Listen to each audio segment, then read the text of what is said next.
अस्सलाम वालेकुम जी। आज हम आपको बरसगीर की लीजेंड गुलकारा लता मंगेशकर जी के हवाले से कुछ ऐसे हक़ाइक़ बताना चाह रहे हैं जो कि गैर मारूफ़ हैं। एक तो ये कि लता मंगेशकर जब 13 साल की थीं तो उनके वालिद साहब ने इब्तदाई दौर में उन्हें म्यूज़िक की तालीम नहीं दी। एक दफ़ा ऐसा हुआ कि उनकी जो शागिर्द थे वो उनकी अदम मौजूदगी में कुछ राग की प्रैक्टिस कर रहे थे। तो इन्होंने लता मंगेशकर जब ये छोटी बच्ची थी तो इन्होंने उस शागिर्द से कहा कि ये राग ऐसे नहीं ऐसे है, उनको ठीक किया। उनकी ये बात सुन रहे थे पीछे खड़े उनके वालिद साहब।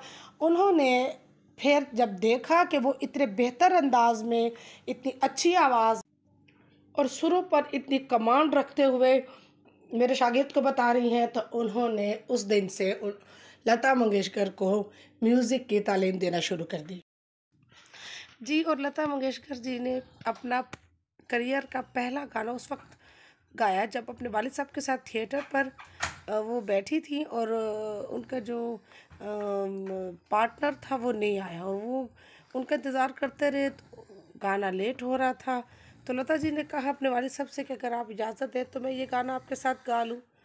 तो उन्होंने कहा कि बड़ा ऑकवर्ड लगेगा, तुम बहुत छोटी सी बच्ची हो, बुरा लगेगा। तो उन्होंने कहा मैं कोशिश करूँगी कि बिल्कुल उसी तरह गाऊँ जिस तरह के आप मुझसे उम्मीद करते हैं। वो पहला गाना उन्होंने उस वक्त थिएटर पर गाया और लोगों के दिल जीतने का आगाज़ वहीं से हो गया।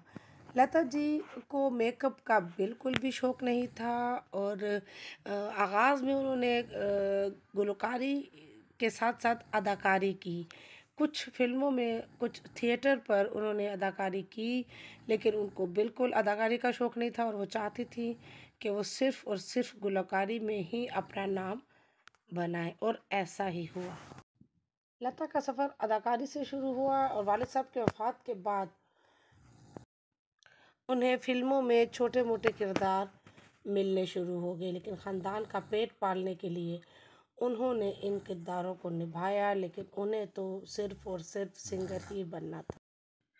लता जी की 3 बहनें और थीं, इन टोटल वो 4 बहनें और उनके 1 भाई था और आप सारे के सारी फैमिली जो थी वो शोबिज़ से ही मुंसलिक रही।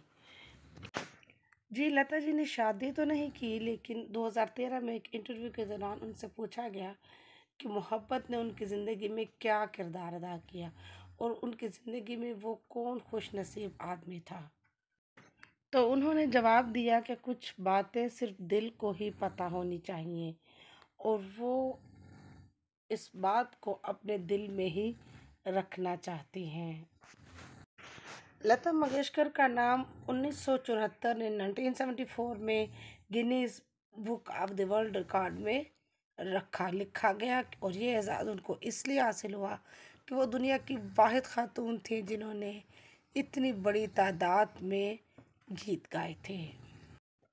लता जी मैडम नूरजहां के साथ बहुत अकीदत और मोहब्बत रखती थी और मैडम नूरजहां भी बहनों जैसा प्यार देती।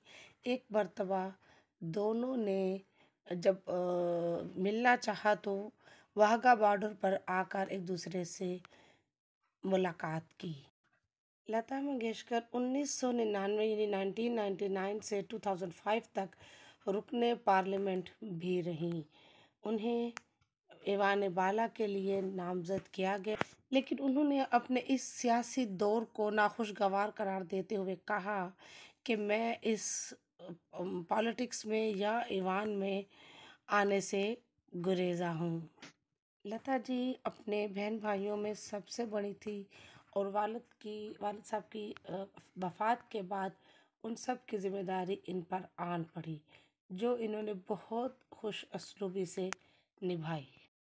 लता जी ने शादी के हवाले से किरण राव के इंटरव्यू का एक हवाला देते हुए कहा कि बहुत खूबसूरत बात की कि इंसान को पहले अपने अंदर की खुशी और मुकम्मल होने के एहसास को तलाश करना चाहिए। उन्होंने शादी तो नहीं की, लेकिन मोहब्बत, खूब जम के की और आखिर तक निभाई। बरसग़ीर की इस सुरीली बुलबुल की गायकी सरहदों के मोहताज नहीं थी। उन्होंने पूरी दुनिया में जाकर अपने गीत गाए और उन्हें मुख्तलिफ मुल्की और बैनुल अक़वामी अवार्ड से भी नवाजा गया। वो लंदन के मशहूर रॉयल अल्बर्ट हॉल में परफॉर्मेंस देने वाली भारत की बल्कि पूरे हिंदुस्तान की पहली खातून थी। उन्हें फ्रांस की हुकूमत ने 2007 में officer of the legion of honours के एजाज़ से नवाजा, जो कि उनका सबसे बड़ा सिविलियन अवार्ड या एजाज़ है। लता जी ने 1943 में रिलीज़ होने वाली मराठी फीचर फिल्म गज्जा भाव के लिए अपना पहला गाना रिकॉर्ड करवाया।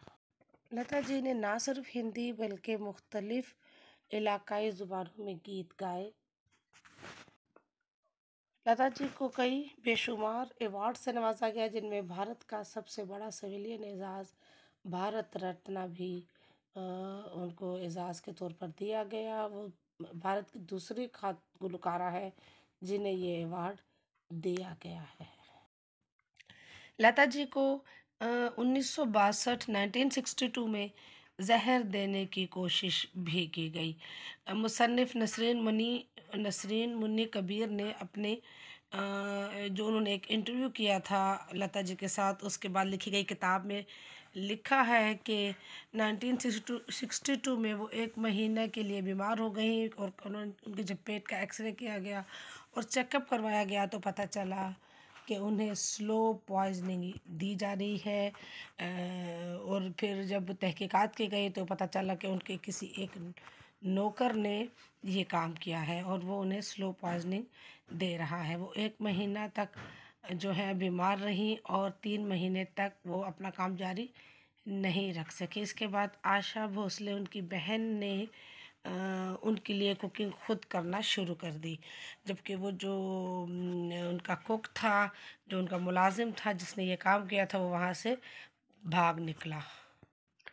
लता जी एक मर्तबा गाने की रिकॉर्डिंग के दौरान बेहोश हो गई।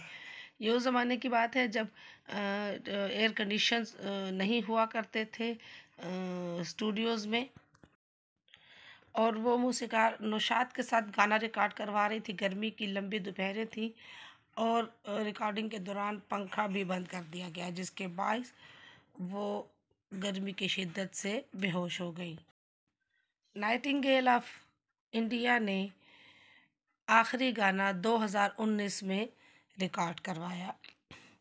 अगर आपको ये वीडियो और ये मालूमात अच्छी लगी हो तो प्लीज़ मेरा चैनल सब्सक्राइब कीजिए और लाइक कीजिए और शेयर कीजिए। Thank you.